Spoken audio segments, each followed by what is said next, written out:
Many financial analysts are saying that if mortgage giants Fannie Mae and Freddie Mac had been effectively regulated years ago, the supercharged subprime mortgage meltdown that led to the current financial mess would either never have happened or would have been nowhere near as severe.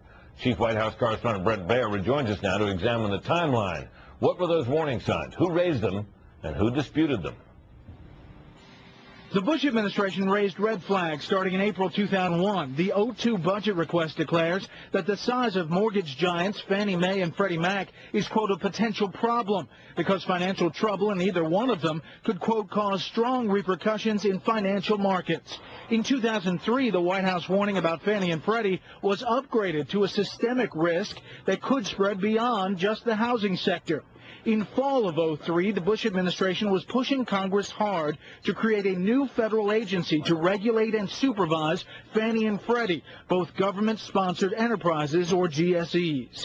We need a strong, world-class regulatory agency to oversee the prudential operations of the GSEs and the safety and the soundness of their financial activities. But then Treasury Secretary Snow was getting a lot of pushback from then-ranking member, now chairman of the House Financial Services Committee, Democratic Congressman Barney Frank. Fannie Mae and Freddie Mac are not in a crisis. In fact, Frank said the federal government should be encouraging Fannie and Freddie to do more to get low-income families into homes. And he believed too many people had a sky-is-falling mentality. The more people, in my judgment, exaggerate a threat of safety and soundness, the more people conjure up the possibility of serious financial losses to the Treasury, which I do not see. I think we see entities that are fundamentally sound financially and withstand some of the disaster scenarios. And even if there were a problem, the federal government doesn't bail them out. But the more pressure there is there, then the less I think we see in terms of affordable housing. The legislation was blocked. In 2005, Fed Chairman Alan Greenspan added his voice on Fannie and Freddie after Fannie leaders admitted major accounting screw-ups. Quote, enabling these institutions to increase in size, and they will once the crisis in their judgment passes, we are placing the total financial system of the future at a substantial risk.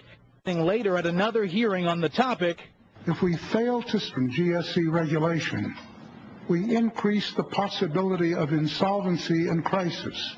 But the two mortgage giants had staunch defenders. Democratic Senator Charles Schumer said, quote, I think Fannie and Freddie over the years have done an incredibly good job and are an intrinsic part of making America the best housed people in the world. If you look over the last 20 or whatever years, they've done a very, very good job.